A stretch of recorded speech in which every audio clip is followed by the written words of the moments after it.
ஜனதாவோட இருக்கலாம்? எப்படி போய் சேரலாம்? யாரு முதலமைச்சர் கேட்கிறார் சட்டமன்றத்தில், எப்படிங்க பாரதிய ஜனதாவோட கூட்டணி வைக்கலாம்? நீங்க 2030 வரைக்கும் கூட்டணி வைக்க மாட்டேன்றீங்களா, எப்படி போய் வைக்கிறீங்கன்னு கேட்குறீங்க. நான் சொன்ன இது எங்க கட்சிங்கய்யா, நாங்க யாரோட வேணாலும் கூட்டணி வைப்போம். ஒரு கூட்டணி அமைச்சதுக்கே உன்னால பொறுக்க முடியல.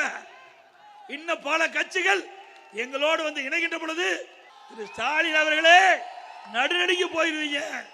எடப்பாடி பழனிசாமி 3 கார்ல போனாருங்கிற, நடந்து போவேன், அதுக்கு என்னுடைய விருப்பம் ஐயா. முதல்ல விமானத்திலிருந்து இறங்கினதையும் அண்ணன் தம்பித்துறை காரில் போனேன். அவரு அங்கேயே இறக்கி விட்டு அவர் வீட்டுக்கு போயிட்டார். நான் அங்கிருந்து வேற காரில் ஹோட்டலுக்கு போனோம். ஒரு தங்கி இருக்கிற ஒரு நண்பர் இடத்துக்கு போய் பார்க்கறதுக்காக போனேன். அதுக்கு பிறகு நான் தங்கியிருந்த இடத்துலேருந்து வேற ஒரு கார் ஒரு நண்பர் கொடுத்தார். அதுலேருந்து நான் உள்துறை அமைச்சரை பார்க்க போனேன். இதில் என்னையா தவறு இருக்குது? உள்துறை அமைச்சர் போய் பார்த்தீங்கன்னா அவர் என்ன பாகிஸ்தானில் இருக்கிற அமைச்சரா?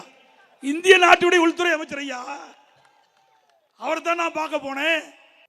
ஆக நாம பார்க்கறதெல்லாம் பொறுக்கல, எதிர்க்கட்சி என்ற முறையிலே கேட்கின்றோம். கடந்த 3 ஆண்டு காலமாக ஏன் நிதி ஆயோக் கூட்டத்தில் போய் கலந்து கொள்ளவில்லை? தொடர்ச்சியா நீங்க டெல்லி பயணத்தை விமர்சிச்சே இருக்காரு. நேற்றைய தினம் கூட விமர்சிச்சு இருக்காரு. அவர் இந்த ஆட்சியை பற்றி குறை சொல்கிறதுக்கு எதுவும் கிடைக்கல. அதனால் திரும்ப திரும்ப அரைச்சமாகவே அரைக்கிற மாதிரி டெல்லி அரைச்சிக்கிட்டு இருக்காரு. நான் அதை திருப்பி திருப்பி பதில் சொல்கிறதுக்கு தயாராக இல்லை. அதுக்கு பதில் சொல்லி என்னுடைய தரத்தட்டம் தாழ்த்திக்கிறதுக்கு நான் விரும்பல.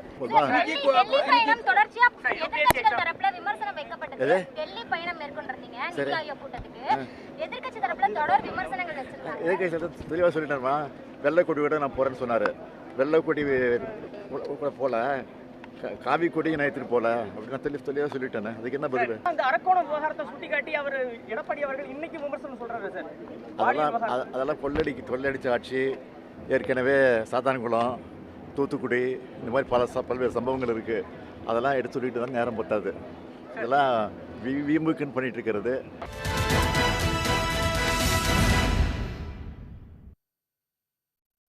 வணக்கம். கேள்விக்களம் நிகழ்ச்சிக்கு உங்களை வரவேற்கிறோம். இது மக்களின் மேடை. எடப்பாடி பழனிசாமிக்கும் முதலமைச்சர் மு.க. ஸ்டாலினுக்கும் இடையிலான வார்த்தை மோதல் அப்படிங்கிறது, எடப்பாடி பழனிசாமி டெல்லிக்கு, அதாவது கட்சி அலுவலகத்தை பார்க்க போகிறேன் அப்படின்னு சொல்லி டெல்லிக்கு போய் 3 கார் மாறி அமித்ஷாவை சந்திச்சதில் தொடங்குச்சு. எதுக்காக கட்சி அலுவலகத்தை பார்க்க போகிறேன்னு சொல்லிட்டு போய் ரகசியமாக அமித்ஷாவை, அதுவும் 3 கார்கள் மாறி போய் சந்திக்க வேண்டிய அவசியம் என்னங்கிற கேள்வி எழுந்தபோது தமிழ்நாட்டு நலன் குறித்து பேச போனேன் அப்படின்னு சொல்லி எடப்பாடி பழனிசாமி ஒரு விளக்கம் கொடுத்தாரு. அதற்கு பிறகுதான் அந்த கூட்டணி அப்படிங்கிறது உறுதியானுச்சு. இந்த விமர்சனம் தொடர்ந்துகிட்டு இருந்த சூழலில் தான் முதலமைச்சர் நிதி ஆயோக் கூட்டத்தில் கலந்துக்கிறதுக்காக டெல்லி போனார். அதற்கு பிறகு அதை 3 வருஷமாக போகாத முதலமைச்சர் மு.க. ஸ்டாலின் இப்போ எதற்காக போகிறாரு அப்படிங்கிற கேள்வியை எடப்பாடி பழனிசாமி முன் வச்சார். அவரோட டெல்லி பயணம் குறித்து, அதாவது எடப்பாடி பழனிசாமியோட டெல்லி பயணம் குறித்து முதலமைச்சர் வச்ச கருத்துக்கு, திமுக தரப்பு வச்ச கருத்துக்கெல்லாம் பதில் சொல்கிற மாதிரி எடப்பாடி பழனிசாமி நேற்று நடந்த ஒரு பொதுக்கூட்டத்தில் பேசியிருக்காரு. நான் 3 காரு மாறி போனால் என்ன, நடந்து போனால் என்ன, திமுகவுக்கு என்ன பிரச்சனை அப்படின்னு சொல்லி கேட்டிருக்காரு. இதற்கு முதலமைச்சர் மு.க. ஸ்டாலின் இன்னைக்கு சென்னையில் குளத்தூரில் நடந்த கூட்டத்தில் செய்தியாளர்கள் இது தொடர்பாக கேட்கும்போது ஒரு அழகான ஒரு பதிலை சொல்லிட்டு போயிருக்காரு.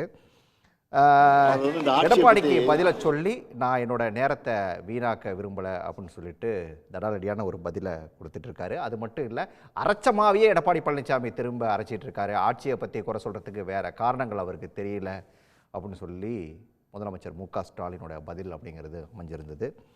தொடர்ந்து விமர்சனங்கள் அப்படிங்கிறது அதிமுகவுக்கும் திமுகவுக்கும் இடையில் போயிட்டே இருக்குது. இதனோட பின்னணி என்ன, இந்த பின்னணி அரசியல் குறித்து தான் இன்றைய கேள்விக்கிற நிகழ்ச்சியில் விரிவாக பேசியிருக்கோம். விவாதத்தில் பங்கேற்க திராவிட முன்னேற்ற கழகத்திலிருந்து அதனுடைய செய்தி தொடர்பாளர் டாக்டர் யாழினி, தமிழ் மாநில காங்கிரஸ் கட்சியிலிருந்து முனவர் பாஷா, விடுதலை சிறுத்தைகள் கட்சியிலிருந்து வன்னியரசு, அதேபோல் அரசியல் விமர்சகர் ஐயநாதன், இவர்களோடு வழக்கறிஞர் சேலம் மணிகண்டன். அனைவருக்கும் வணக்கம்.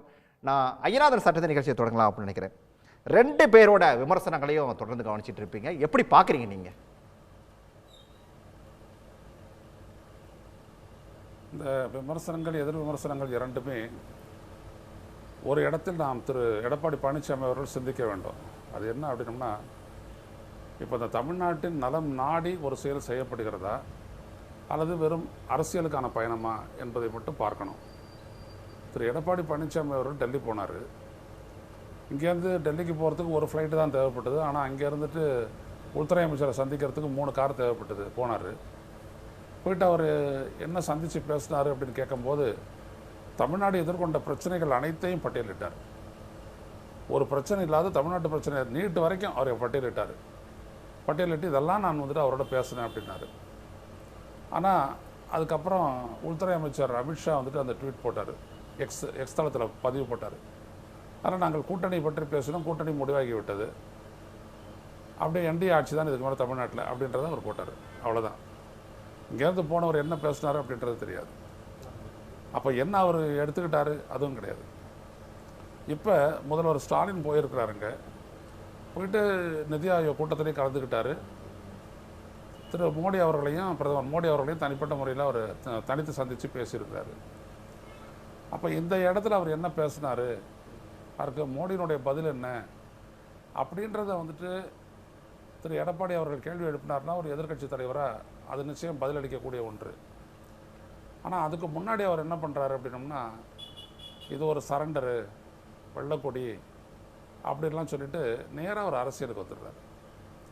அப்போ இது வந்துட்டு என்ன அப்படின்னீங்கன்னா, இப்போ ஒரு சாதாரண அரசியலுக்காகவா வந்துட்டு ஒரு பெரிய ஒரு பயணம் சந்திப்பு எல்லாம் நடக்குது. அதை நம்ம யோசித்து பார்க்கணும், ஆனது யோசித்து பார்க்கணும். இன்னும் ஒரு விமர்சனம் கூட வைக்கப்படுது, கடந்த 3 ஆண்டுகளாக வந்துட்டு முதலமைச்சர் அங்கே போகவே இல்லையே, அப்போது நிறைவேறாத எத்தனையோ திட்டங்கள் இருக்குது, அதெல்லாம் இப்போ நிறைவேறிடுச்சா, அந்த கோரிக்கைகள்லாம் இப்போ ஏற்கப்பட்டு விட்டனவா, இவன் மட்டும் ஏன் போகிறாரு அப்படின்னு சொல்லிட்டு ஒரு கேள்வி எழுது. ஒரு விடயத்தை நம்ம கவனிக்கணும். இந்த நாடு விடுதலை பெற்ற காலத்தில் இருந்துட்டு எத்தனையோ விடயங்களை டெல்லிக்கு நம்ம கோரிக்கைகளாக வச்சுருக்கிறோம் தமிழ்நாடு.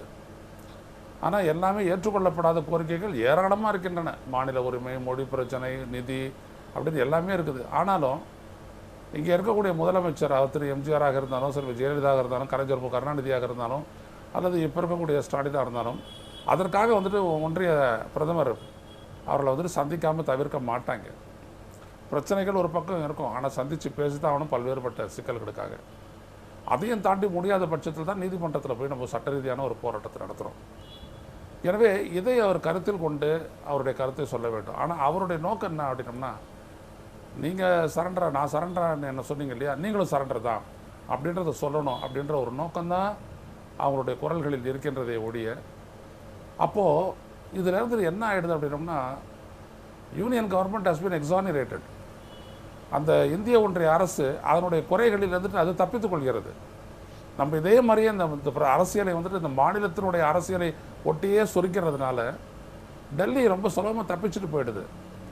அது ஒரு மொழி பிரச்சனை ஆகட்டும், நிதி ஒதுக்கீடு ஆகட்டும், வரிப்பகிர்வு ஆகட்டும், மாநிலங்களுடைய உரிமையாகட்டும், எல்லா இடத்துலையுமே பார்த்திங்கன்னா நம்மளுடைய உரிமைகள் வந்துட்டு முக்கால்வாசி புறந்தள்ளப்படுறதும், அதுக்கு வந்துட்டு ஒன்றிய அரசு வந்துட்டு பதில் சொல்லாமல் தட்டி கடிக்கிறதுக்கும் காரணம் இங்கே இருக்கக்கூடிய உள்ளூர் அரசியல். முன்னாடி அந்த மாதிரி தான் செல்வி ஜெயலலிதாவும் கலைஞர் இருக்கும்போது அப்பவும் இதே மாதிரி தான், கச்சத்தீவை தாரவார்த்து கொடுத்தீங்க அப்படின்னு சொல்லிட்டு அவங்க தாரவார்த்து கொடுத்தது.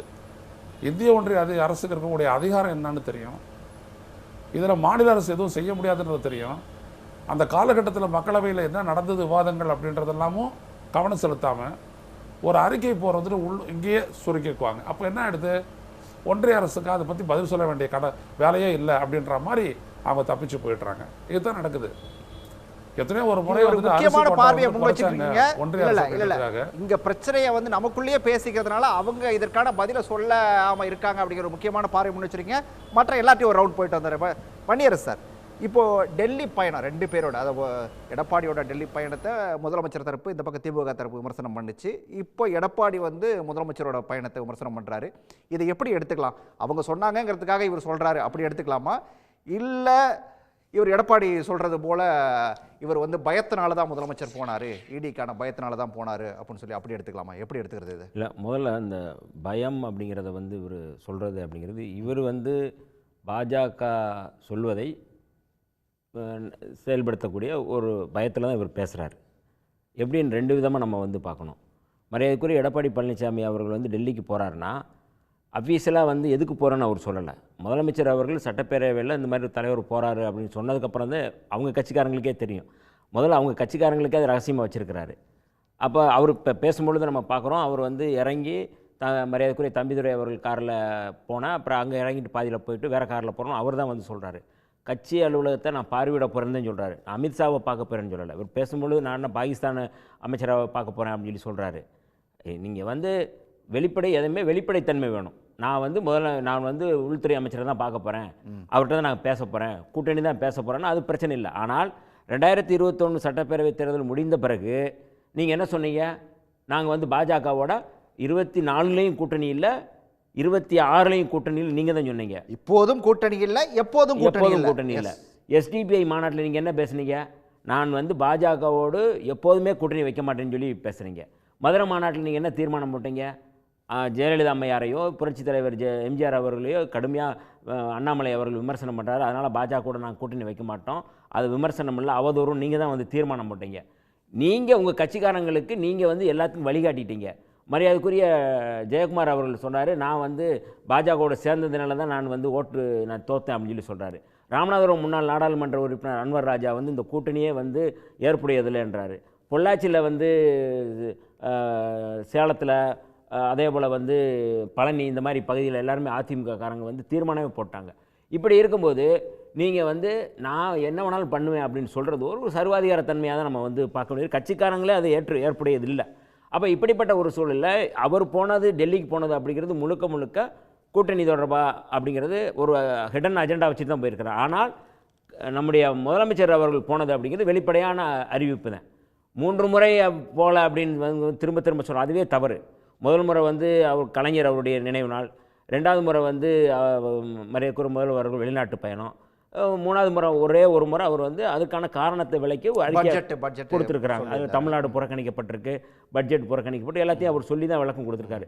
இந்த முறை போவது அப்படிங்கிறது வந்து மாநில உரிமை சம்மந்தப்பட்ட எல்லாத்தையும் நம்ம கோரிக்கை வைக்க வேண்டியது இருக்குது. எப்படி நாங்கள் வந்து இதில் வந்து பிஎம்ஸ்டி நீங்கள் வந்து இதில் சேர்ந்தால் தான் நீங்கள் நிதி கொடுப்போம்னா எப்படி அது சரியாக இருக்கும், நாங்கள் தேசிய கல்விக் கொள்கையில் நாங்கள் சேர மாட்டோம், SSCIயில் மூலமாக நீங்கள் வந்து நிதி கொடுக்கணும் அப்படி எல்லாத்தையும் நம்ம விளக்கி பேசுகிறாரு.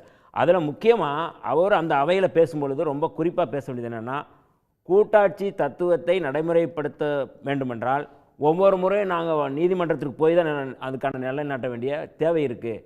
இப்படிப்பட்ட ஒரு சூழல் எப்படி கூட்டாட்சி தத்துவத்தை வந்து நம்ம வந்து காப்பாற்ற முடியும் அப்படிங்கிற மிக வலிமையாக அந்த இடத்துல வந்து பேசுகிறார். இது வந்து நீங்கள் வந்து அங்கே போய் ஈடிக்கு பயந்துட்டு தான் பேசுகிறாருன்னா இதை எப்படி பேச முடியும்? வெளியில் வந்துட்டு பேசுகிற வெளிப்படையாக சொல்கிறாரு, நாங்கள் தேசிய கல்விக் கொள்கையில் நாங்கள் வந்து கட்டாயம் வந்து சேர மாட்டோம் தான் வந்து சொல்கிறாரு.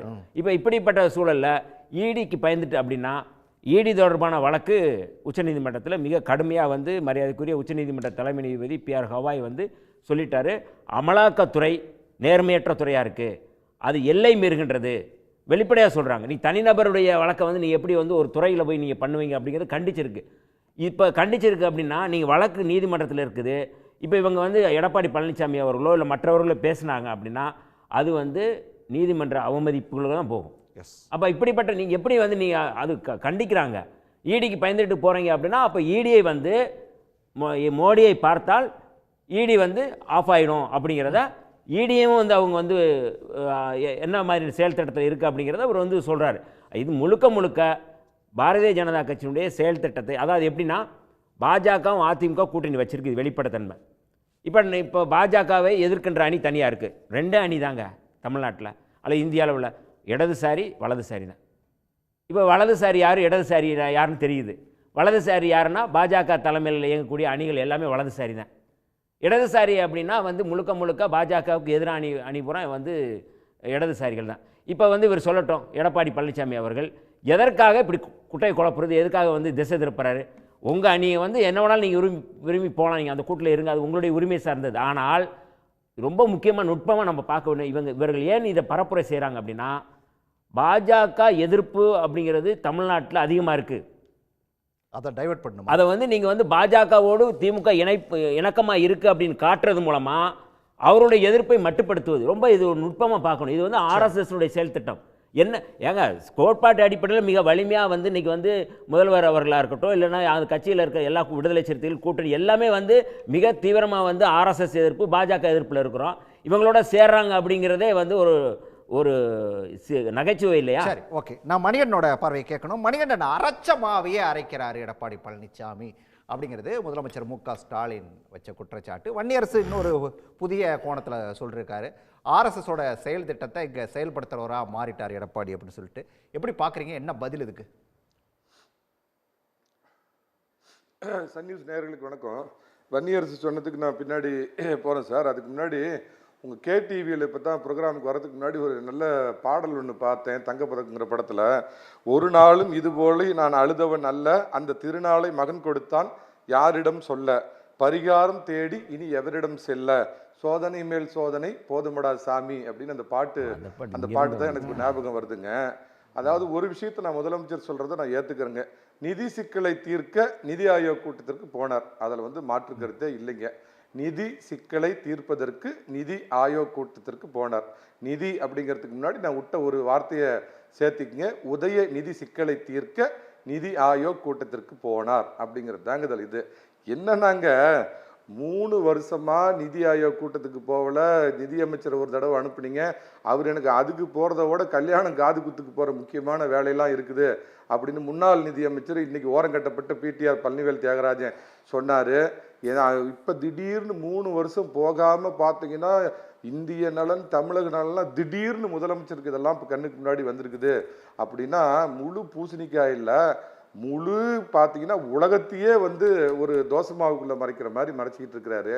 எதுக்கு எடுத்தாலும் செந்தில் பாலாஜி கைது பண்ணப்ப வந்துப்பார் தொட்டுப்பார் அப்படின்னு கம்பெடுத்தினாரு, சுத்தினாரு. எதுக்கு எடுத்தாலும் கருப்பு பலூன் விடுறது, நலத்திட்டங்கள் மற்ற விஷயங்களுக்கு பிரதமர் தமிழ்நாட்டுக்கு வந்தாருன்னா கூட அவரை புறக்கணிக்கிறது, இந்த மாதிரிலாம் கம்பு சுத்திட்டு இப்போ அதான் ஒரு காலத்தில் சொல்லுவாங்க, இதில் திருமலைப்பிள்ளை வீட்டில் இருந்த காமராஜருடைய அந்த வாடகைக்கு இருந்த வீட்டை ஃபோட்டோ எடுத்து போட்டு ஏழை பங்காளன் காமராஜின் பகட்டு பங்களாவை பாருன்னு இவர் தந்தை மரியாதைக்குரிய கலைஞர் போட்ட மாதிரி உதயநிதியின் ஏழை நண்பனின் 300 கோடி குடிசை வீட்டை பாரு சொன்ன அந்த கூட்டத்துக்கு போயிட்டு முதலமைச்சர் மு.க.ஸ்டாலின் சைலண்டாவா வந்தாரு. மாநில உரிமைக்கான விஷயங்களை பேசிட்டு தானே சார் வந்திருக்காரு.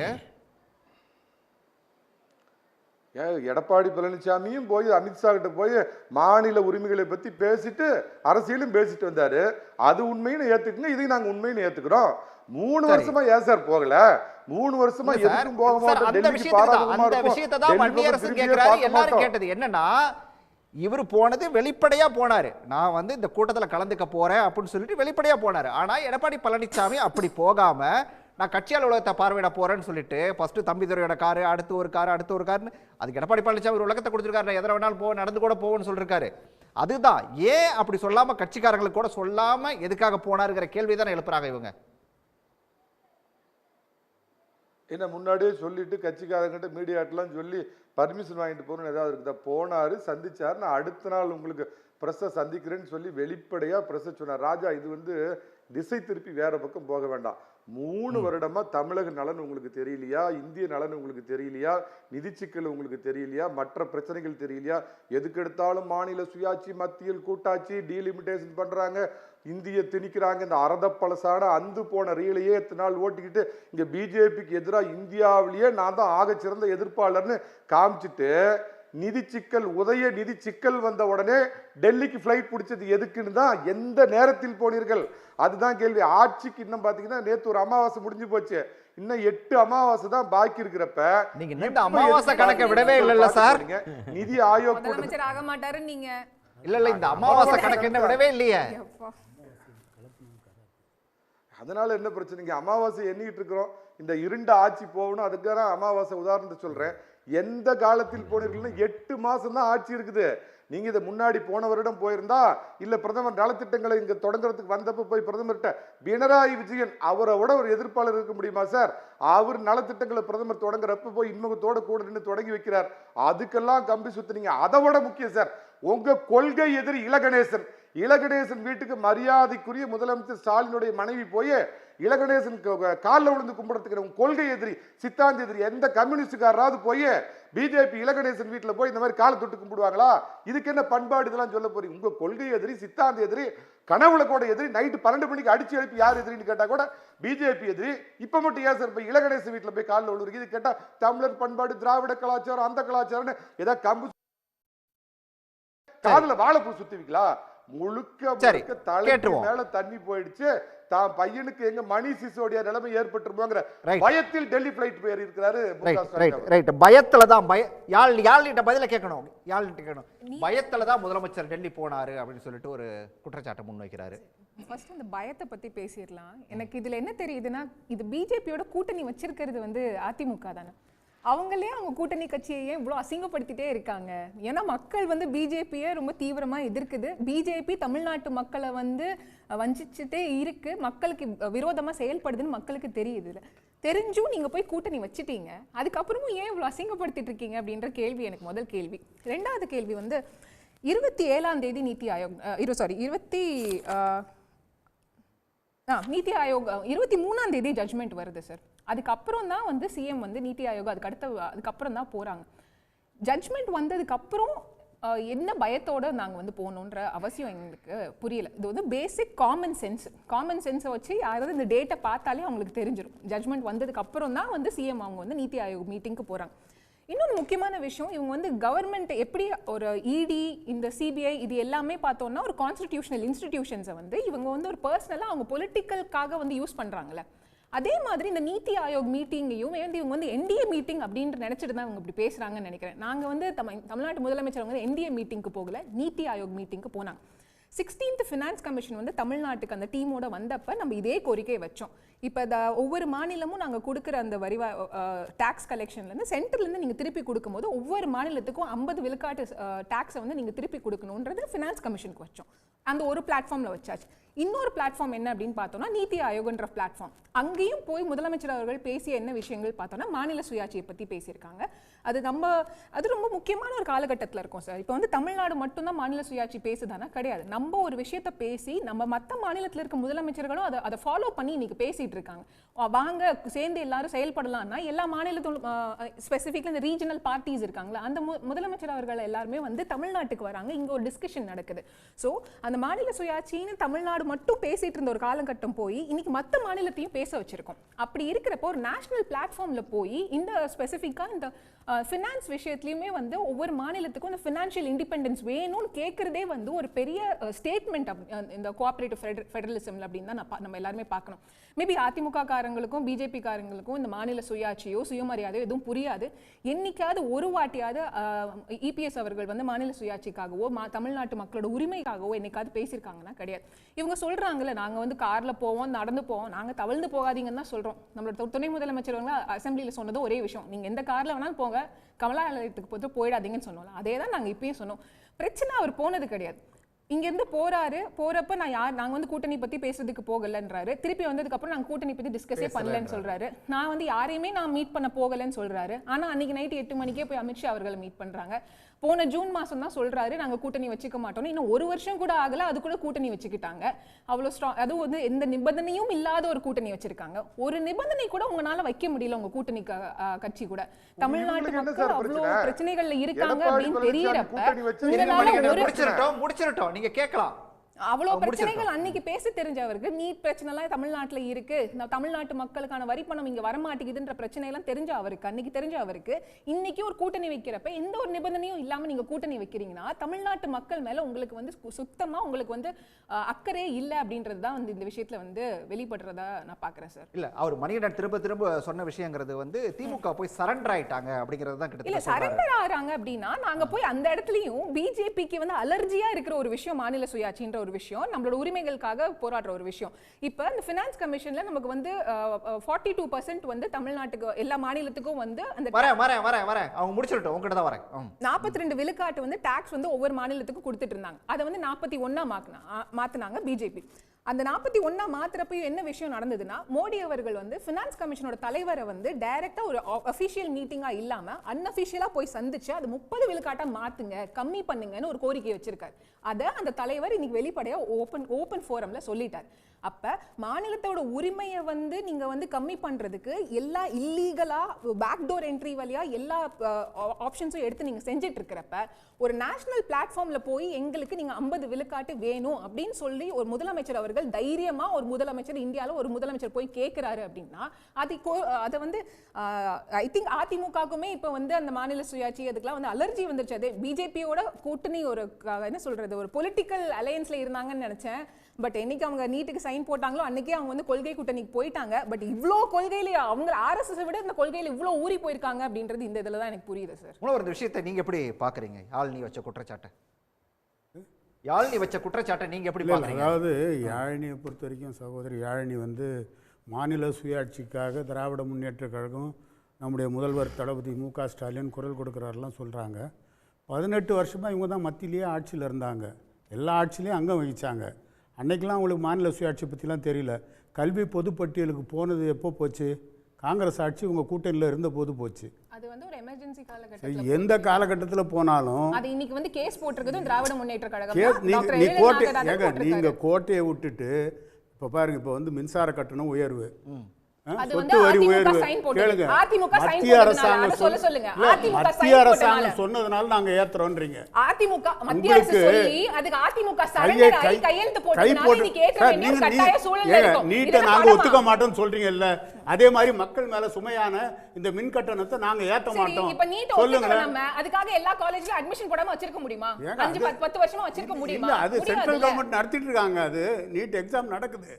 நீங்க சொல்லிட்டு தான் இருக்கீங்க உங்களுக்கு ரகசியம் தெரியும்னு சொன்னீங்க. அந்த ரகசியத்தை தான் எதிர்பார்த்தோம். அந்த கோர்ட்ல கேஸ் போடுறது ரகசியம், இதுதான் ரகசியமா? அந்த கோர்ட்ல கேஸ் போட்டது அது தெரியாதா? எல்லாருக்குமே தெரியுமே. ஏன் நீங்க முனவர் இந்த விஷயத்துக்கு வாங்க. இல்ல அமித்ஷா அந்த ரகசிய சந்திப்பு எதுக்காக அப்படிங்கிற ஒரு கேள்வி தான் திரும்ப வச்சது. அதை திரும்ப மாத்தி இப்போ வந்து முதலமைச்சரோட பயணத்தை விமர்சிச்சு கார்ல வேணாலும் மாறுறாருங்க. நான் என்ன கேட்கறேன்னா, இது வந்து புதுசு இல்லை தமிழ்நாட்டு அரசியல்ல. கூடா நட்பு கேடாய் முடியும்னு சொல்லிட்டு காங்கிரஸோட உறவை முறிச்சு இன்னைக்கு வரைக்கும் அந்த தொடர்ந்து இந்த உறவு நீடிச்சுட்டு தான் இருக்குது திமுகவுக்கும் காங்கிரஸுக்கும். அதே மாதிரி அவங்க வந்து உறவை முறிச்சுக்கிட்டாங்க. இனிமேல் எப்பவும் சேர மாட்டேன்னு சொன்னாங்க. ஆனால் இவங்கெல்லாம் சொன்னாங்கல்ல பாஜக தமிழ்நாட்டில் இல்லவே இல்லைன்னு. பல இடங்களில் 2வது இடத்துக்கு வந்து தமிழ்நாட்டில் வளருகின்ற ஒரு சக்தியாக பாரதிய ஜனதா கட்சி இருந்தது. நாடாளுமன்ற தேர்தலில் கண்கூடா பார்த்தோம். அதை புரிஞ்சுக்கிட்டாரு எடப்பாடியார். இல்ல நடந்ததுன்னாங்க. டெபாசிட் பல இடங்கள்ல டெபாசிட் நீங்க வாங்குறது தான் நீங்க வந்து ஏங்க செகண்ட் பிளேஸ்ங்க. தென் சென்னையில யார் செகண்ட் பிளேஸ்? தமிழிசை சவுந்தரராஜன். ராம்நாட்ல ஓபிஎஸ் செகண்ட் பிளேஸ். பலாப்பழம் யாருக்காவது தெரியுமா? பிஜேபி கூட்டணியில் நிற்கிறாரு. இது மாதிரி மத்திய சென்னையில் செகண்ட் பிளேஸ். பல இடங்கள்ல பாரதிய ஜனதா கட்சி இல்லை. ஏமா கூட்டணி கட்சிமா? நீங்க இப்ப காங்கிரஸ் வந்து ராஜ்யசபா கொடுத்தீங்கன்னா அது கட்சியில இருக்காருன்னு முத சொல்லிட்டீங்க. எந்த கட்சியில இருக்கு? இப்ப எந்த கட்சியில இருக்காரு? அவர் தானே ஒரு கட்சி வச்சிருக்காரு. எந்த கட்சி? உரிமை மீட்பு குழு, அதிமுக உரிமை மீட்பு குழு. சார் நான் என்ன சொல்றேன், அவர் என்டிஏ கூட்டணி. அது கட்சி ஆயிடுச்சா? அதிமுக அவர் வந்து என்டிஏ கூட்டணியில இருக்காரு. என்டிஏ கூட்டணியில அவர் இருக்காரு. டிடிவி தினகரன் இருக்காரு. உங்க அணியில இருக்காரு. எங்க அணியில என்டிஏ கூட்டணியில இருக்காங்க. அதனால வந்து எங்களை பொறுத்தவரை இன்னைக்கு வந்து அவர் ஏடிஎம்கே பிஜேபியோட கூட்டணி தேவைன்றதை உணர்ந்திருக்கார். ஏன்னு சொன்னால் நாடாளுமன்ற தேர்தலுடைய முடிவுகள் தமிழ்நாட்டில் பிஜேபியோட சேர்ந்தாதான் மீண்டும் ஆட்சிக்கு வர முடியும். அவருடைய நோக்கம் தமிழ்நாட்டில் சட்டமன்ற தேர்தல். அவரை தான் முதலமைச்சர் ஆக்கிறதுக்கான இந்த தேர்தல். போன எலெக்ஷன் ஒவ்வொரு எலெக்ஷன் எங்களுக்கு அடுத்த எலெக்ஷன் தான் அடுத்த எலெக்ஷன். ஏமா நீங்க யாரை கேட்டு ராகுல் காந்தி தான் பிரதமர்னு உங்களுக்கு சொல்றது? நாங்க இப்பயும் தைரியம் சொல்றோம் சார். ராகுல் காந்தி நீங்க சொல்றதுனால தான் வரல அவரு. நீங்க சொல்லாம இருந்தீங்கன்னா வருவாரு. நீங்க சொல்றதுனால தான் வரல. வர முடியுதா? அண்ணன் ஒரு நகைச்சுவை இடையில வந்து சொன்னாரு, அதை கவனிச்சிங்களான்னு தெரியல. அதாவது பாஜக 2வது இடத்துல வந்திருக்கு அப்படிங்கிறத பாஜக காரங்களே வந்து நம்ப மாட்டாங்க.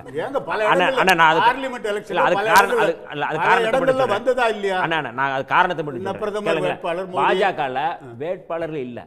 இவங்க என்ன சொல்றாங்க, ஆளுநரா இருந்த ரிசைன் பண்ணி வாமா இருக்கிற அண்ணா நான் சொல்லி தப்பா எடுத்துக்காதீங்க நிற்கிறாங்க. ஏற்கனவே சட்டமன்ற உறுப்பினராக இருக்கிற நயனா அவரை நிறுத்துறாங்க. ஏற்கனவே அமைச்சராக இருக்கிறாரு எல்முருகன், அவரை கூப்பிட்டு வந்து ரிசைன் பண்ணி நிறுத்துறாங்க. அதாவது என்ன காரணம்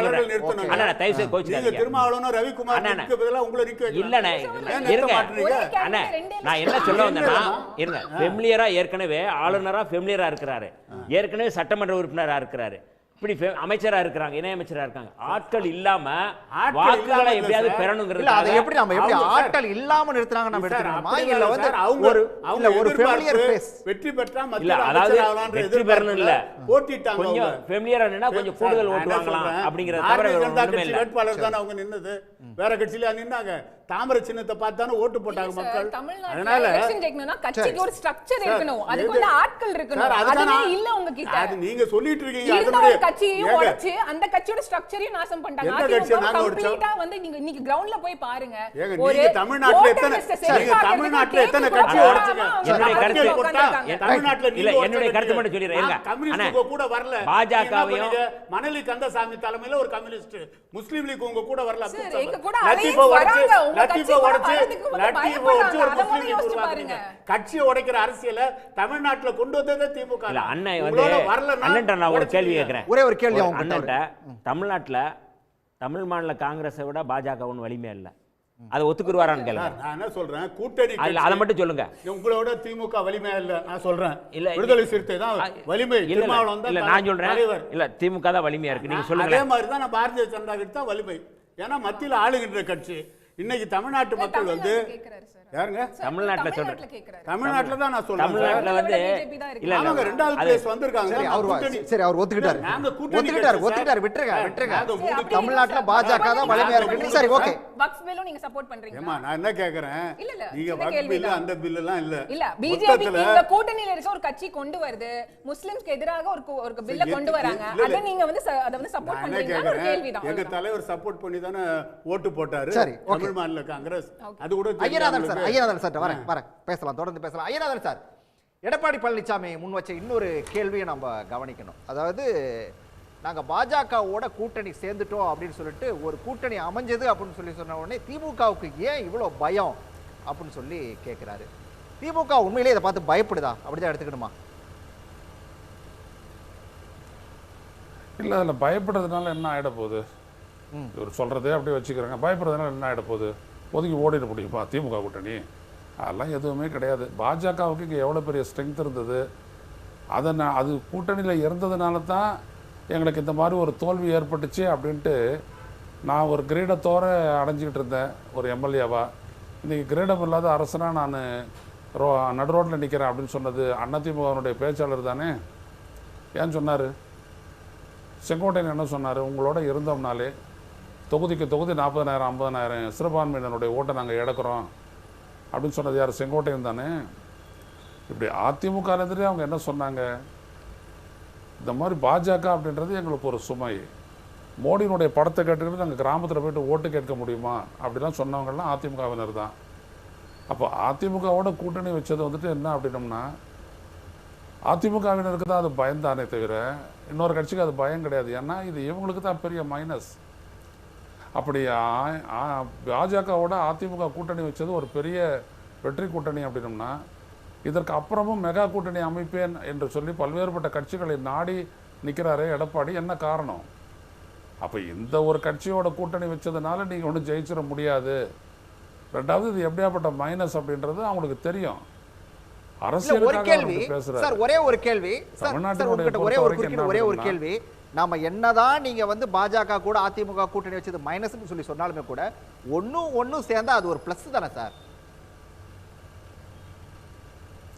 சார் ஒன்று சேர்ந்தா 2 அப்படின்றது வேறு சார். இப்போது அஇஅதிமுகனுடைய ஓட் பேங்க் இப்போ எடுத்துக்காட்டால் ஏன் வந்துட்டு பாட்டாளி மக்கள் கட்சி பாஜகவோட அணியில் இருக்கவே மறுத்து அந்த கட்சியில் அவ்வளோ பெரிய பிரளயம் ஏற்பட்டு எந்த விதமான முடிவு எடுக்காத தள்ளி நிற்கிறாங்க?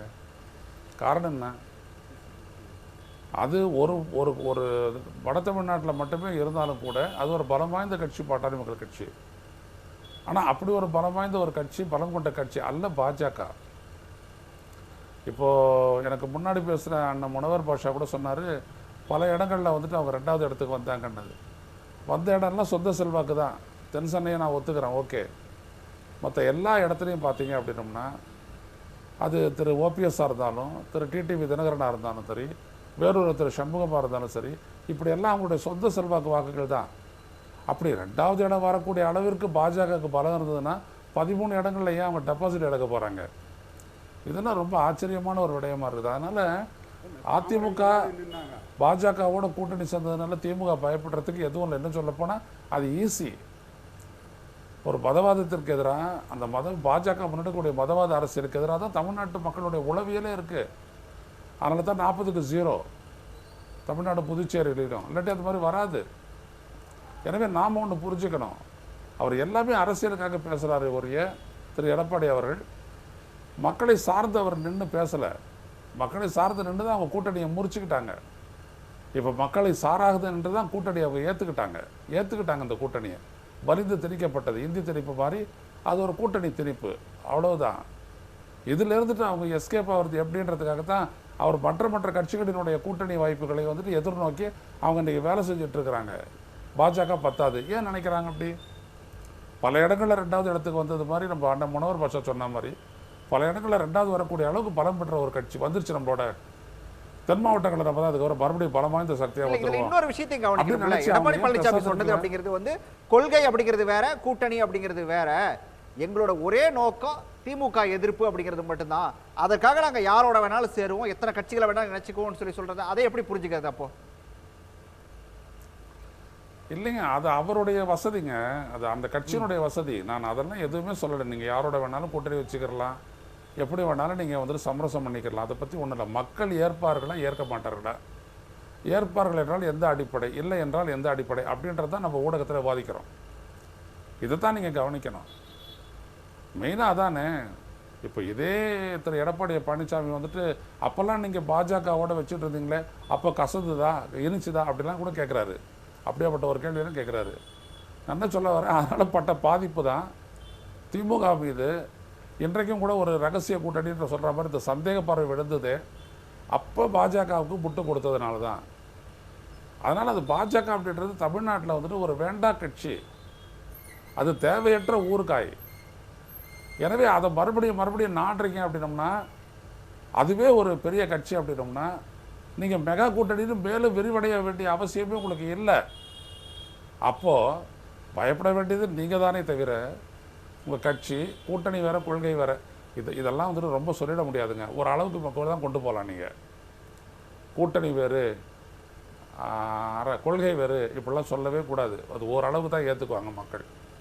ஒரே மட்டும் நீங்கள் போனீங்க அப்படின்னோம்னா அப்போ நீங்கள் எல்லாத்தையும் சமரசம் பண்ணுவீங்கல்ல. அப்படி தானே விவசாயிகள் பிரச்சனையில் சமரசம் பண்ணீங்க, அப்படி தானே நீட்டு விவகாரத்தில் சமரசம் பண்ணீங்க, அப்படி தானே சிஏ விவகாரத்தில் சமரசம் பண்ணீங்க. அப்புறம் மறுபடியும் வந்து சொல்கிறீங்கன்னா உங்களோட சேர்ந்ததுனால எங்களுக்கு சிறுபான்மையினர் வாக்கு வரலன்றீங்க. அப்போ இந்த கூட்டணி கொள்கை அப்படி ரெண்டும் ஒன்றா இருந்தால் தான் சரிப்பட்டு வருன்றது இப்போயாவது புரியும்ல அவருக்கு. எனவே அவர் சொல்லக்கூடிய விடயம் ஏற்புடையதல்ல. சரி, ஓகே. மணிகண்டன், இங்கே தமிழ்நாடு அரசு மேலே, திராவிட முன்னேற்ற கழக அரசு மேலே விமர்சனம் வைக்கிறதுக்கு எடப்பாடிக்கு எந்த விதமான பாயிண்ட்ஸும் கிடையாது. அதனால தான் திரும்ப அந்த அரைச்ச மாவுங்கிற ஒரு விஷயத்தையே அரைச்சிட்டு இருக்காரு. டெல்லி பயணம் இது அதுன்னு சொல்லிட்டு இதையே பேசிகிட்டு இருக்காரு அப்படிங்கிறது முதலமைச்சர் வச்ச குற்றச்சாட்டு. இப்போ ஐயநாதன் கூட சொல்கிறக்கூடிய விஷயம் அப்படிங்கிறது வந்து இதனால தான் இந்த வேண்டாத கூட்டணி அப்படிங்கிறது அமைஞ்சிருக்குது, விரும்பாத கூட்டணி, மக்கள் விரும்பாத கூட்டணி அப்படிங்கிறது அமைஞ்சிருக்குது அப்படின்னு சொல்லி சொல்கிறாரு. இதை எப்படி பார்க்குறீங்க நீங்கள்? ஒன்றல்ல இரண்டல்ல தம்பி அப்படிங்கிற மாதிரி அனுதினமும் இந்த 4 ஆண்டு திராவிட மாடல் ஆட்சியில் நடந்த அவலங்களை பற்றி பட்டியல் போட்டால் 10 மணி நேரத்துக்கு திரு எடப்பாடி பழனிசாமி அவர்கள் போடலாம். திரு எடப்பாடி பழனிசாமி அவர்கள் முதலமைச்சராக இருந்து டெல்லி போனப்போ தவழ்ந்த சாமி, தமிழக உரிமையை அடகு வச்ச சாமி எடப்பாடி பழனிசாமின்லாம் அன்னைக்கு வீரவசனம் பேசினார. எதிர்கட்சியில் இருந்துக்கிட்டு எதிர்கட்சி அரசியல் செய்யாமல் அவியலா செய்யும் அப்படின்லாம் கேள்வி கேட்டார.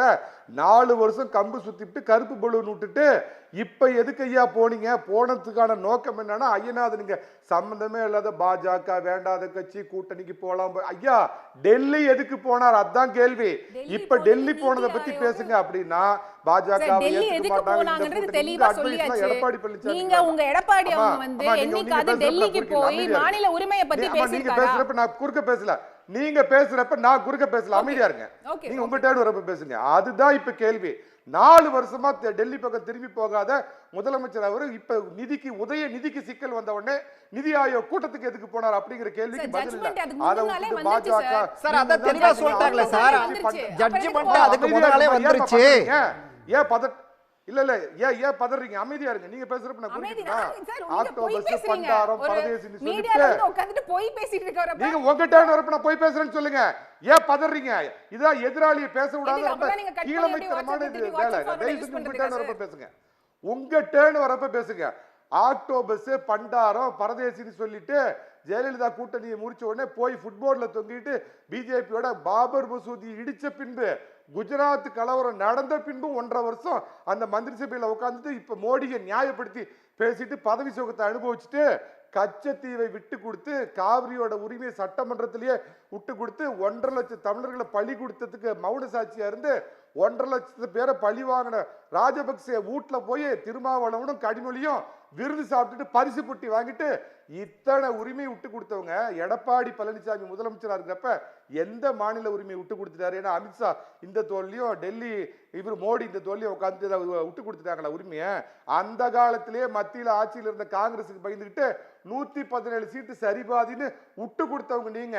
அறிவாலயத்துல ரெய்டு விட்ட உடனே 63 நாயன்மார்களுக்கு சீட்டு கொடுக்குற மாதிரி கொடுக்குறேன்னு சிபிஐ காங்கிரஸ் விட்ட சிபிஐ ரெய்டுக்கு பயந்துகிட்டு மாநில உரிமையை விட்டு கொடுத்த திமுக மாநில உரிமையை யார் விட்டு கொடுத்தாங்கன்னு வந்து உங்களுக்கு வன்னியரசு பதில் சொல்ல விரும்புறாரு. ஒரே செகண்ட் கேட்டு பதில் சொல்லுங்க. வன்னியரசு உங்களுக்கு பதில் சொல்ல விரும்புறாரு.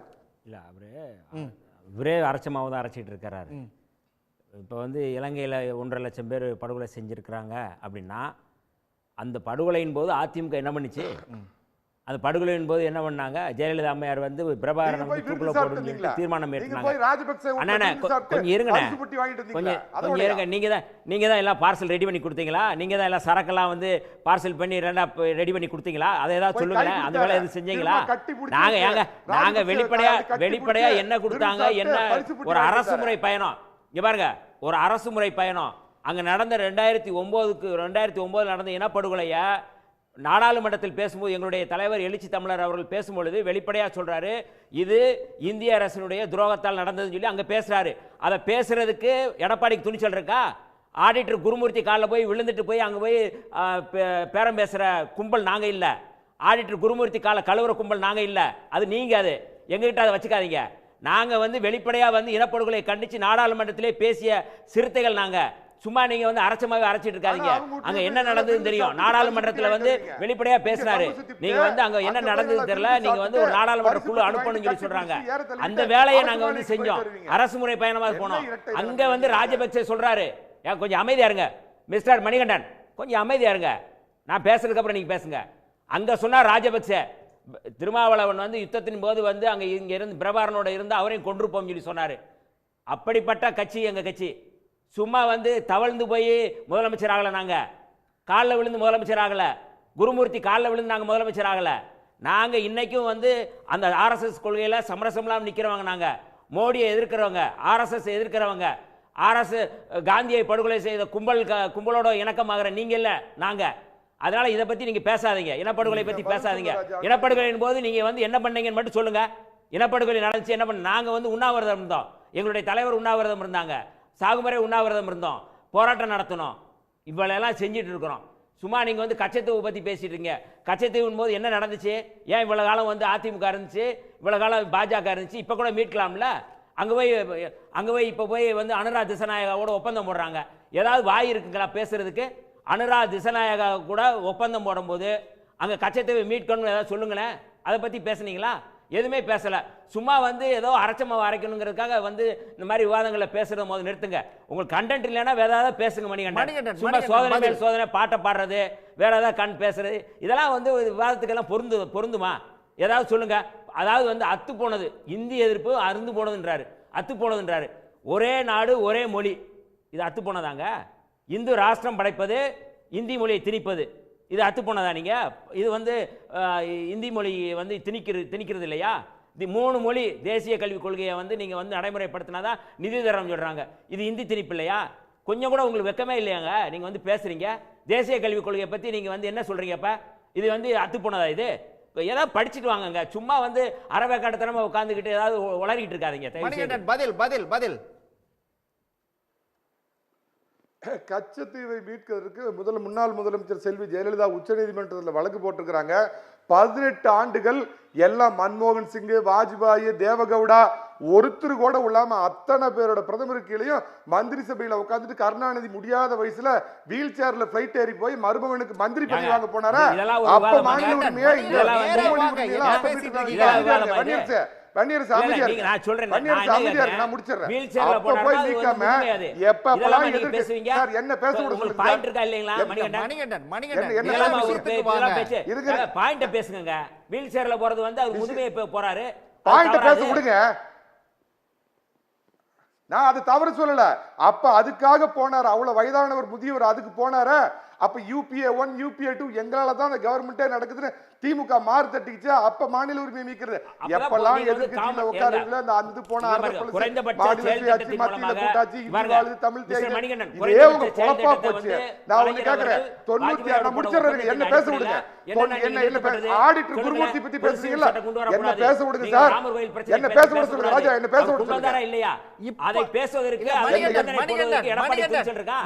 இப்போ அதிமுக பாஜக கூட்டணியோட குறைந்தபட்ச செயல் திட்டம் என்ன? அதான் கேட்க வராரு. ஒற்றை திராவிட மாடல் எதிர்ப்பு. இந்த திராவிட மாடல் ஆட்சி கொடுக்கிற ஸ்டாலினை வீட்டுக்கு எறியது, திமுகவை தூக்கி அரபிக்கடல் எறியது. நீங்க எப்படி மோடி ஒற்றை எதிர்ப்புன்னு கொள்கை இல்லாத ஒரு கூட்டம் நீங்க வந்து 4-5 வருஷமா ஒரே கூட்டணியில் இருக்கிறீங்களோ அந்த மாதிரி இந்தியா, இலங்கை, மலேசியா, சிங்கப்பூர், பாகிஸ்தான், சீனா, துருக்கி தவிர எந்த வேற யாரோட வேணாலும் கூட்டணி அமைச்சு ஸ்டாலினை வீட்டுக்கு அனுப்பிடு, திமுகவை நாட்டை விட்டே அனுப்பிடுங்கிற ஒற்றை புள்ள வச்சிருக்கிற 96ல கூட்டணிக்காக சோராமசாமி காலில் போய் மரியாதைக்குரிய கலைஞர் விழுந்து ரஜினிகாந்த் ஆதரவு கேட்டாரு. அது வன்னியரசுக்கு மறந்து போச்சா? எங்கே அந்த தம்பி, எங்கே அந்த உறவுக்கார தம்பி? வன்னியரசு அண்ணா பதில் சொல்லுங்க. யாழ்னிட்ட கேட்கணும். யாழ்னி அவருக்கான பதில். நான் வந்து அந்த வீல் சேர் கமெண்ட்டை வந்து அப்ஜெக்ட் பண்றேன். எனக்கு அது ஒரு மருத்துவரா எனக்கு வந்து ரொம்ப ஒரு வெரி பேட் இன்டென்ஷனோட சொன்னதா இருக்கு. ரெண்டாவது ஒரு விஷயம் வந்து சார் சொல்றத சொல்லிட்டதுக்கு அப்புறம் சொல்லலன்னா உட்கார்ந்து பேசிட்டு இருக்காதீங்க சரிங்களா? அந்த இடத்துல நீங்க வீல் சேர்ன்னு கொண்டு வர வேண்டிய அவசியமே கிடையாது. சொன்ன நோக்கத்தை சொல்றேன். நான் அப்படி சொல்லல. கலைஞர் போனாரு வாங்க போனாரு. மாநில உரிமைக்கு ஏன் போலன்னு நான் சொன்னேன். யார் போல சார் மாநில உரிமைக்கு?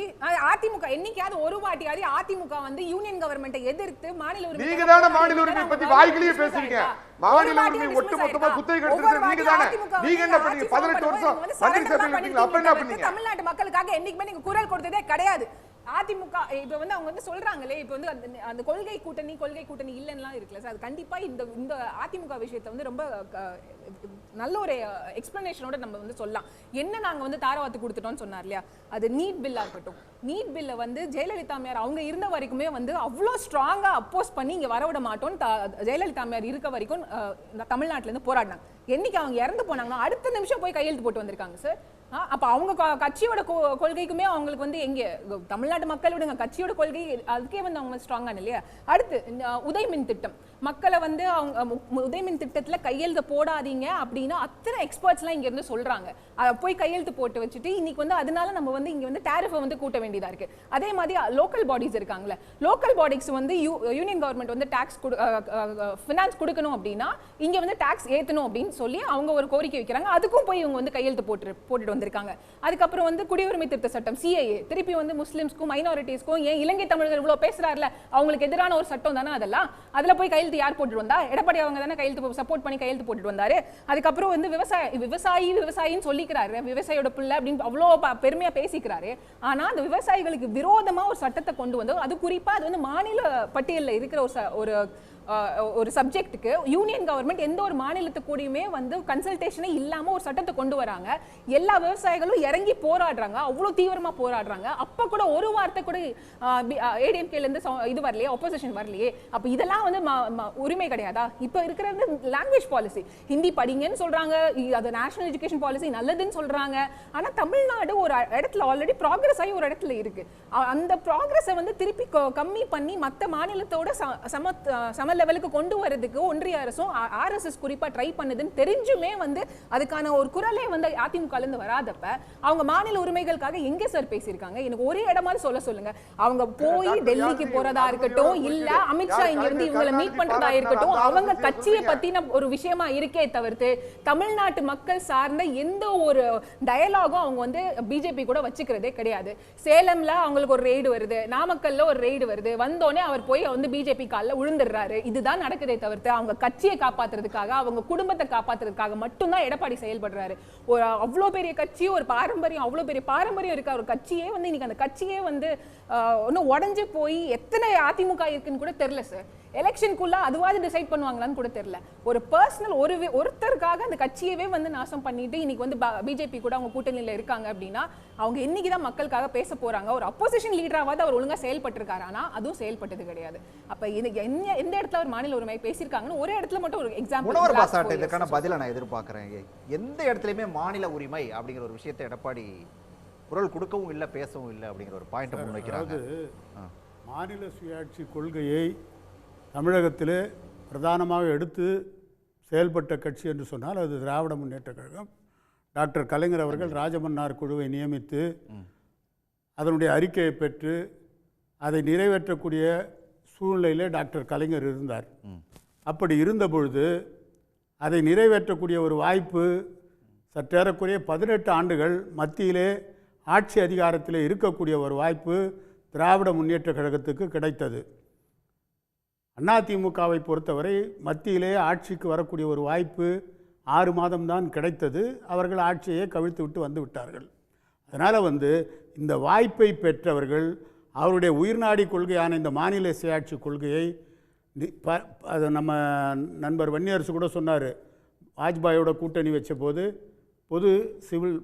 பொது கொள்கை திட்டத்தின் அடிப்படையில் கூட்டணி வச்சோன்னு, அதில் இந்த மாநில சுயாட்சி கோரிக்கை கூட முன் வச்சிருக்கலாம். இல்லை யூபிஏ கவர்மெண்ட்டில் கூட மாநில சுயாட்சி இது பிரதான, இது மாநிலங்களுக்கு அதிகாரம் வேணும், கூடுதல் அதிகாரம். சரி சார், அப்பதான் அவங்க வைக்கல. இப்ப என்ன வச்சிருக்குது அதிமுக? சார் இனிமேல் பட்டு தான் சார் அமித்ஷாவே சொல்லியிருக்காரு சார். என்ன சொல்லுங்க? செயல் திட்டத்தின் அடிப்படையில் இந்த கூட்டணி குறைந்தபட்ச செயல் திட்டம் என்ன, அதான் கேட்கறாங்க சார். எதுங்க இனிமேல் தான் சார். சார் இப்போ எந்த விதமான நிபந்தனை இல்லாத கூட்டணியா தானே சார் அது அமைஞ்சிருக்கு. சார் நிபந்தனை என்ன சார் வேணும் கூட்டணிக்கு? அவர் தான் முதலமைச்சர்னு சொல்றோம், எடப்பாடியார் தலைமையில தான் ஆட்சின்னு சொல்றோம். அப்புறம் என்ன நிபந்தனை வேணும்? உங்களுக்கு மட்டும் என்ன முக்கியம்? நீங்க ஆட்சி வேணாம், நீங்க ஆட்சி வேணாம். நான் கேட்கிறேன், உங்க ஆட்சி 77 யாருங்க கழிச்சா? 76 யார் கழிச்சா? காங்கிரஸ் தானே கழிச்சது. எப்படி 80ல நேருவின் மகளே வருக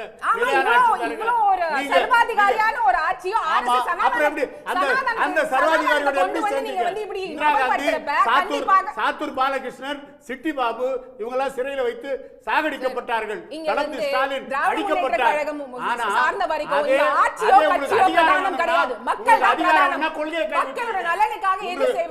அடிச்சவங்களை கூட கை கோர்த்துக்கிட்டு ஆட்சியை பிடிக்கணும். உங்களுக்கு அதிகாரம் தான் வேணும். மொரார்ஜி தேசாய் உங்க மேல இருக்கிற ஊழல் வழக்க வாபஸ் வாங்க மாட்டேன்னு சொல்லிட்டார். இந்திரா காந்தி ஏத்துக்கிட்டாங்க. உடனே நேருவின் மகளே வருக, நிலையான ஆட்சி தருக. இதுதானே சார் நடக்குது. தவறான செய்தியில உண்மைதான். மொரார்ஜி தேசாய் ஏத்துக்கல, கேஸ வித்ட்ரா பண்றது ஏத்துக்கல. நீங்க கொடுத்த ஆதரவு வாபஸ் வாங்க. நான் சொல்றேன், இப்ப இவரு ரொம்ப இன்னைக்கு நேருடைய நினைவு நாள். ஆமா, நேருடைய நினைவு நாள்ல நேருடைய மகளே வருக, நிலையான ஆட்சி தருக அப்படிங்கிறத சொல்றாரு. கலைஞர் அவர்கள் மிக தெளிவாக சொன்னார், இந்தி அப்படிங்கிறதுக்கு எதிரான போராட்டங்கள் வெடித்த போது மாநிலங்கள் விரும்பாத வரை நாங்கள் நடைமுறைப்படுத்த மாட்டோம் சொல்லி யார் சரண்டர் ஆனது? காங்கிரஸ் அரசு சரண்டர். அண்ணா தயவு செய்து ஏன்னா நீங்க ஒரு குற்றச்சாட்டு சொல்றீங்க. இல்ல அதை நான் சொல்றேன். அப்ப காங்கிரஸ் அரசு அன்றைக்கு இருந்த ஒன்றிய அரசு திமுகவுடைய போராட்டத்துக்கு பணிந்து நாங்க இந்தியை கொண்டு வர மாட்டோம் உத்தரவு. மாநில பெரிய தந்தை பெரியார் முன்னெடுத்த போராட்டம், மாணவர்கள் போராட்டம் நடத்தியது, திமுக போராட்டம் நடத்தியது, எல்லாருமே போராட்டம் நடத்தினாங்க.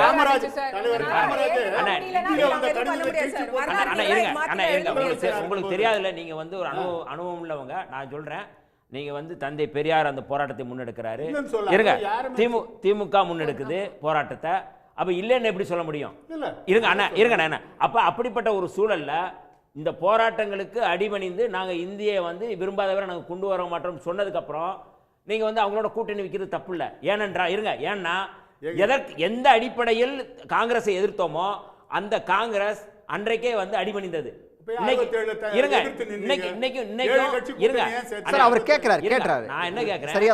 வந்து ஒரு இந்தியா முழுக்க தேசிய அளவில் இருக்கின்ற காங்கிரஸ் மாநிலங்களில் எல்லா மாநிலங்களையும் வந்து குறைஞ்சி முதல்ல தமிழ்நாட்டில் வந்து போனதற்கு காரணமே திராவிட முன்னேற்ற கழகம் தான். தேசியத்துக்கு எதிராக ஒரு மாநில உரிமையை பேசக்கூடிய கட்சி இந்தியாவில் முதல் முறையாக ஒரு ஆட்சிக்கு வருதுன்னா அது திமுக தான். அப்போ இந்த பின்னணியிலிருந்து எல்லாத்தையும் பார்க்கணும். அப்போ காங்கிரஸ் எதிர்ப்பு அப்படிங்கிறது அன்றைக்கு இருந்த சூழலில் அது இந்திய எதிர்ப்பு, அவங்க பெரிய வந்து அங்கே வந்து பேரினவாதத்தை நிலைநிறுத்துறாங்க அப்படிங்கிறத தாண்டி நம்ம வந்து பேசுகிறோம். ஆனால் இன்றைக்கு பாரதிய ஜனதா கட்சி முன்னெடுக்கிற அந்த அரசியல் அப்படிங்கிறது மிக மோசமான ஒரு அரசியல். அது இந்து ராஷ்டிரம். அந்த இந்து ராஷ்டிரம் அப்படிங்கிறது புரட்சியாளர் அம்பேத்கர் யாத்து கொடுத்த அரசியலமைப்பு சட்டத்தினுடைய மதச்சார்பின்மைக்கு எதிரானது. இவர் சொல்றாரு தமிழ் மாநில காங்கிரஸ் எடப்பாடி இப்ப அதை ஆதரிக்கிறாங்களாங்கிறத இவங்க கேள்வி. அவர் சொன்ன இந்து ராஷ்டிரத்தை அதுதான் அவங்க வெளிப்படையா சொல்லிட்டாங்க. நான் என்ன கேட்கிறேன், நாங்க வந்து தேசிய ஜனநாயக கூட்டணியில இருக்கோம். அவங்க அஜெண்டா என்ன? எங்களுடைய அஜெண்டா திமுகவை ஆட்சி விட்டு இறக்குறது. தமிழ்நாட்டில் அதுதான் எங்க அஜெண்டா. நீங்க இந்து ராஷ்டிரம், நாங்க என்ன இந்தியா ஃபுல்லா இருக்கிறோமா தமிழ் மாநில காங்கிரஸ்? தமிழ்நாட்டுல அதெல்லாம் வரவே வராதுமா. எப்படிமா வரும்?